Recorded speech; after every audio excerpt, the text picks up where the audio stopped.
सक्षमता परीक्षा चल रही है। पिछले परीक्षाओं में विज्ञान से संबंधित प्रश्नों को ध्यान में रखते हुए कुछ महत्वपूर्ण प्रश्नों को बनाया गया है। उम्मीद करते हैं इसे आप स्मरण में रखते हैं तो आपको आने वाले एग्जाम में बहुत हेल्प मिलेगी। तो आते हैं पहले प्रश्न पर। भीम बांध अभयारण्य कहाँ है? भीम बांध अभयारण्य मुंगेर में है।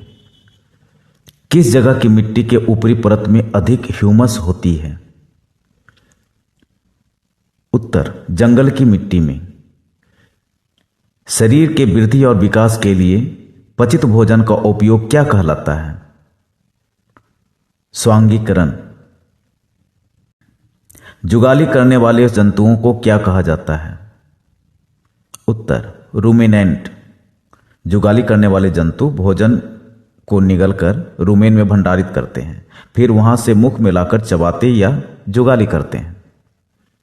सेलुलोज एक प्रकार का क्या है? सेलुलोज एक प्रकार का कार्बोहाइड्रेट है। डॉक्टरी थर्मामीटर से कितना तापमान मापा जा सकता है? 35 डिग्री सेंटीग्रेड से 42 डिग्री सेंटीग्रेड तक डॉक्टरी थर्मामीटर से तापमान मापा जा सकता है। अगर फ़ारेनहाइट में कर पूछा जाए तो 94 डिग्री फ़ारेनहाइट से 108 डिग्री फ़ारेनहाइट तक।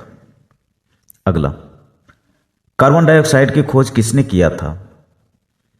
कार्बन डाइऑक्साइड की खोज जॉन हेलमंट ने किया था। लोहे पर जिंक की परत चढ़ाने की प्रक्रिया क्या कहलाता है?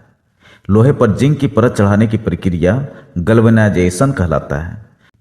प्रकाश संश्लेषण कौन सा परिवर्तन है? प्रकाश संश्लेषण रासायनिक परिवर्तन है।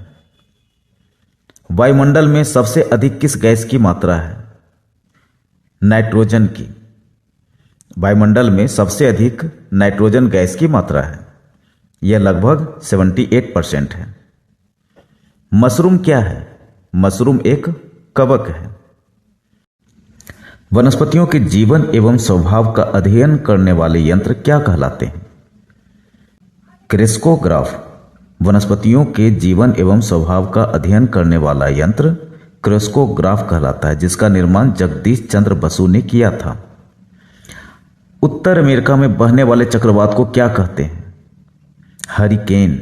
उत्तर अमेरिका में बहने वाले चक्रवात को हरिकेन कहते हैं। पूर्व एशिया में बहने वाले चक्रवात को क्या कहते हैं? टाइफून। पूर्व एशिया में बहने वाले चक्रवात को टाइफून कहते हैं। चींटी के काटने पर त्वचा में कौन सा अम्ल चला जाता है? फॉर्मिक अम्ल। चींटी के काटने पर त्वचा में फॉर्मिक अम्ल चला जाता है। अम्ल का स्वाद कैसा होता है? खट्टा। अम्ल का स्वाद खट्टा होता है, क्षार का स्वाद कड़वा होता है। अम्ल का स्वाद खट्टा होता है, क्षार का स्वाद कड़वा होता है। बाष्प के रूप में अवशोषित जल का उत्सर्जन क्या कहलाता है? बाष्पोत्सर्जन। पत्तियों से भोजन का संवहन पौधे के विभिन्न अंगों तक कौन सा उत्तक द्वारा होता है? फ्लोएम। फ्लोएम नामक उत्तक द्वारा। ऑक्सीजन की अनुपस्थिति में ग्लूकोज का अल्कोहल में अपघटन क्या कहलाता है? किण्वन, फॉर्मेंटेशन। ऑक्सीजन की अनुपस्थिति में ग्लूकोज का अल्कोहल में अपघटन किण्वन कहलाता है, फॉर्मेंटेशन कहलाता है।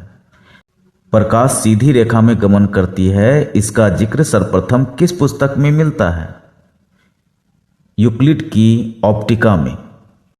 अगला, दर्पण द्वारा प्रकाश की दिशा में बदलाव क्या कहलाता है? प्रकाश का परावर्तन। क्या कहलाता है? प्रकाश का परावर्तन। पर्दे पर बनने वाले प्रतिबिंब को क्या कहते हैं? वास्तविक प्रतिबिंब। पर्दे पर बनने वाले प्रतिबिंब को वास्तविक प्रतिबिंब कहते हैं। आवर्धक लेंस किस लेंस को कहते हैं? उत्तल लेंस को। आवर्धक लेंस उत्तल लेंस को कहते हैं। वास्तविक तथा उल्टा प्रतिबिंब कौन सा दर्पण बना सकता है? अवतल दर्पण। वास्तविक तथा उल्टा प्रतिबिंब अवतल दर्पण बना सकता है। हृदय की धड़कन की ध्वनि को सुनने के लिए किस यंत्र का प्रयोग किया जाता है? स्टेथोस्कोप। हृदय की धड़कन की ध्वनि को सुनने के लिए स्टेथोस्कोप का प्रयोग किया जाता है। मानव शरीर में रक्त को छानने का कार्य कौन सा अंग करता है? किडनी या वृक्क। कौन करता है? किडनी या वृक्क करता है। हमारे शरीर के तापमान को नियंत्रित करने का कार्य कौन करता है? त्वचा। हमारे शरीर के तापमान को नियंत्रित करने का कार्य त्वचा करता है। रक्त का लाल रंग किसकी उपस्थिति के कारण होता है? हीमोग्लोबिन के कारण। रक्त का लाल रंग हीमोग्लोबिन की उपस्थिति के कारण होता है। पुरानी इस्तेमाल हो चुकी लाल रक्त कोशिकाओं को छानकर नष्ट करने का कार्य कौन सा अंग करता है? प्लीहा या तिल्ली, जिसे अंग्रेजी में स्प्लीन कहते हैं। अगला, चना किस प्रकार की फसल है? चना रबी फसल है। रबी फसल, खरीफ फसल, जायद फसल, ये तीनों तरह का जो फसल है, इसे बार बार परीक्षा में पूछा जा रहा है, इसे अच्छे से समझ लें। रबी फसल शीत ऋतु की फसल है, खरीफ फसल वर्षा ऋतु की फसल है, जायद फसल ग्रीष्म ऋतु की फसल है। रबी फसल मार्च अप्रैल में इसकी कटाई होती है, खरीफ फसल की कटाई सितंबर अक्टूबर में होती है, जायद फसल की कटाई जून में होती है। रबी फसल में गेहूं, चना, सरसों आदि आता है। खरीफ फसल में धान, मक्का, बाजरा इत्यादि आता है। जायद फसल में तरबूज, खीरा, ककड़ी, मूंग, उड़द आदि फसल आता है। रगड़ द्वारा उत्पन्न विद्युत आवेशों को क्या कहते हैं? रगड़ द्वारा उत्पन्न विद्युत आवेशों को स्थिर आवेश कहते हैं। क्या कहते हैं? स्थिर आवेश। फसल की कटाई के बाद दाना एवं भूसा को अलग करने की विधि क्या कहलाती है? थ्रेसिंग विधि। फसल की कटाई के बाद दाना और भूसा को अलग करने की विधि थ्रेसिंग विधि कहलाती है। रेशमी कपड़े के लिए कौन सा स्थान प्रसिद्ध है? भागलपुर और कांजीवरम। कांजीवरम जो तमिलनाडु में, भागलपुर जो बिहार में है। भारत में रेयॉन का पहला कारखाना कहाँ स्थापित किया गया था? केरल में। केरल में रेयॉन का पहला कारखाना स्थापित किया गया था। रेशम के रेशे महंगा होने के कारण उसके समान गुण वाले कौन से रेशे का निर्माण किया गया? उत्तर होगा रेयान के रेशे का। नायलॉन का निर्माण किससे किया जाता है? नायलॉन का निर्माण कोयले, जल और वायु से किया जाता है। पहला पूर्णतः संश्लेषित रूप से बना रेशा कौन है? नायलॉन। चेचक के टीके की खोज किसने की थी? एडवर्ड जेनर ने। चेचक के टीके की खोज एडवर्ड जेनर ने किया था। सूक्ष्मदर्शी यंत्र की खोज किसने किया था? एंट वॉन लुवेनहॉक ने। सूक्ष्मदर्शी यंत्र की खोज एंट वॉन लुवेनहॉक ने किया था। एंटीबायोटिक दवा की खोज किसने किया था? अलेक्जेंडर फ्लेमिंग ने। एंटीबायोटिक दवा की खोज अलेक्जेंडर फ्लेमिंग ने किया था। मलेरिया के परजीवी का वाहक कौन होता है?